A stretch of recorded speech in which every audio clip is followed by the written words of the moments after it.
Oke, assalamualaikum warahmatullahi wabarakatuh. Jumpa lagi dengan saya Agung Prawira. Materi kali ini tentang struktur kota dan teori-teori struktur kota. Struktur kota, suatu kota selalu mengalami perkembangan struktur wilayah, baik karena pengaruh urbanisasi, pertambahan penduduk alami, maupun peningkatan di bidang teknologi. Menurut Yunus, terdapat banyak teori mengenai struktur kota, antara lain teori konsentris, lalu kemudian ada teori sektor, teori konsektoral. Yang pertama adalah teori konsentris. Teori ini dikembangkan oleh Ernest Burgess yang mengatakan bahwa suatu kota akan terdiri atas zona-zona yang konsentris dan masing-masing zona mencerminkan tipe penggunaan lahan yang berbeda. Pada gambar di sini diperhatikan teori konsentris nomor 1 ini adalah zona pusat kegiatan. Merupakan pusat kegiatan ekonomi, sosial, budaya, dan politik.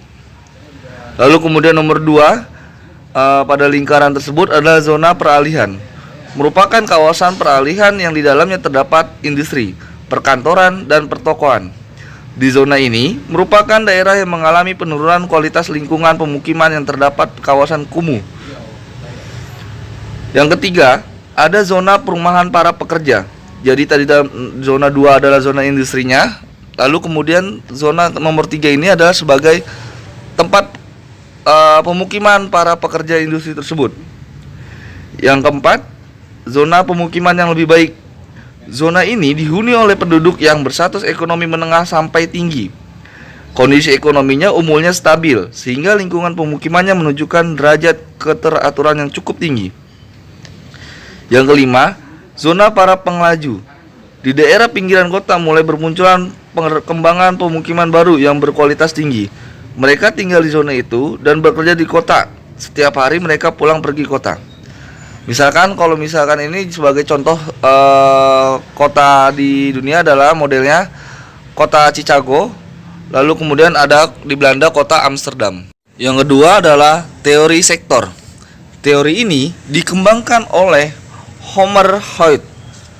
Model sektor ini merupakan hasil penelitian mengenai pola-pola sewa rumah. Hoyt menemukan bahwa pajak tanah dan bangunan berbeda-beda berdasarkan sektor-sektor kota. Jadi, tak berarti bahwa pajak tertinggi harus di dekat pusat kota. Selain itu, semakin ke pusat kota, dalam sektor yang sama bangunan gedung atau perumahan semakin kuno, jumlah semakin ke pusat kota industri dan semakin berkurang. Dan industri banyak berkembang di pinggiran kota. Menurut Hoy, lokasi pemukiman dan perindustrian membentuk jalur-jalur memanjang mengikuti pola jalan. Kita ambil contoh pada gambar. Yang pertama di sini adalah nomor 1 sebagai zona pusat daerah kegiatan. Maksud pusat kegiatan dari industrinya ataupun pusat kegiatan para masyarakat di sekitar. Yang kedua, zona terdapat grosir dan manufaktur. Yang ketiga pada gambar tersebut adalah zona daerah pemukiman kelas rendah. Pemukiman penduduk yang tingkat ekonominya rendah. Lalu kemudian di nomor 4 adalah zona pemukiman kelas menengah, berkembang di daerah yang agak jauh dari pusat kota. Dan yang kelima adalah zona pemukiman kelas tinggi, membentuk jalur memanjang dan memotong pemukiman kelas ekonomi sedang. Kemudian yang ketiga adalah teori konsektoral. Penemunya adalah Mann, menggabungkan antara pandangan konsentris dan sektoral. Namun penekanan konsentris jauh lebih menonjol. Model ini diciptakan atas dasar penelitiannya di kota-kota Inggris. Pada gambar teori konsektoral ini, yang pertama zona city center atau pusat kota. Lalu kemudian yang kedua adalah transitional zona atau zona peralihan. Dan pada nomor 3 ini yang agak luas adalah untuk sektor C, D, zona yang ditempati rumah kecil. Dan untuk sektor B adalah zona yang ditempati rumah-rumah berukuran lebih besar. Lalu kemudian untuk zona A pada gambar di samping adalah zona yang ditempati rumah-rumah tua dan berukuran besar. Lalu kemudian pada nomor 4 ini adalah daerah pemukiman yang mulai berkembang. Lalu kemudian yang di zona nomor 5 adalah desa-desa yang dihuni oleh pengrajin. Contohnya adalah sektor yang ditempati kelas menengah ke bawah, lalu kemudian sektor yang ditempati oleh kelas pekerja, dan sektor ditempati oleh para pekerja industri. Dan yang keempat adalah teori pusat kegiatan. Teori ini pertama kali dikemukakan oleh Harris dan Ullman. Mereka mengatakan bahwa kebanyakan kota-kota besar tidak tumbuh dan pola keruangan yang sederhana hanya ditandai oleh satu pusat kegiatan saja. Namun terbentuk berlanjut terus-menerus dari sejumlah pusat-pusat kegiatan yang terpisah satu sama lain. Teori ini pada gambar atau teori ini disebut juga teori inti ganda. Pada gambar zona 1 disebut daerah pusat kegiatan. Yang kedua, zona 2 pada gambar ini adalah daerah grosir dan manufaktur. Zona pada nomor 3 ini adalah daerah pemukiman kelas rendah. Yang keempat, pemukiman kelas menengah. Yang kelima, pemukiman kelas tinggi. Zona yang keenam adalah daerah manufaktur berat. Zona ketujuh adalah daerah di luar PDK. Lalu kemudian pada nomor 8 adalah zona pemukiman suburban. Lalu kemudian nomor 9 adalah zona industri suburban. Kemudian yang keenam adalah teori poros. Teori poros yakni teori yang dikemukakan oleh Babcock pada tahun 1932. Teori ini menekankan bahwa jalur transportasi dapat memberikan pengaruh yang sangat besar terhadap struktur ruang kota. Pada gambar di sini nomor 1 yaitu pada di tengah adalah zona daerah pusat kegiatan. Lalu kemudian nomor 2 zona peralihan. Lalu kemudian pada nomor 3 ini adalah zona perumahan dengan pendapatan rendah atau kelas menengah ke bawah. Lalu kemudian nomor 4 adalah perumahan dengan pendapatan menengah. Nah, itu adalah zona poros. Yang terakhir adalah teori historis.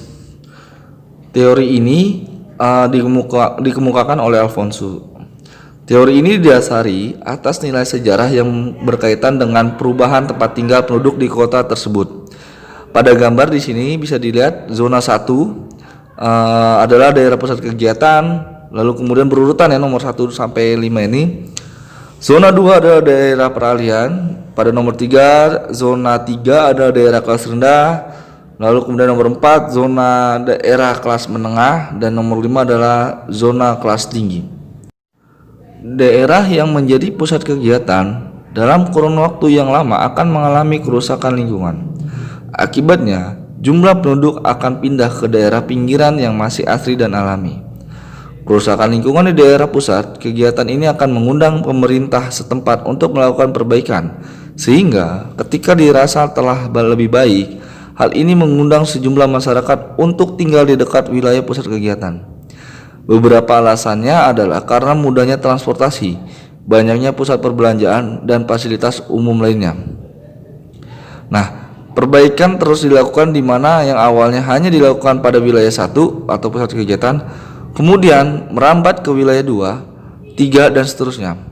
Tentunya ini akan menarik masyarakat untuk memindahkan tempat tinggalnya dari wilayah 1 ke wilayah yang lebih tinggi, sehingga terjadilah perubahan tempat tinggal. Beberapa alasannya pada umumnya karena wilayah pusat kegiatan sangat padat penduduk sehingga tidak begitu nyaman. Artinya suatu pusat kegiatan pada teori-teori tersebut pastilah merupakan pola penduduk perkotaan, yang artinya suatu pemukiman itu pasti dekat dengan pusat kegiatan, entah dalam pusat ekonominya, lalu kemudian dalam pusat pekerjaan, dibandingkan dengan jauhnya dari pusat kegiatan.